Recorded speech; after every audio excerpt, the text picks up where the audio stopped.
Building a removable divider wall between offices.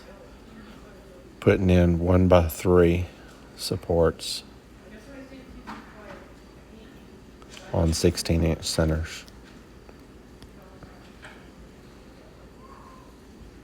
Putting in insulation, rock wool sound insulation.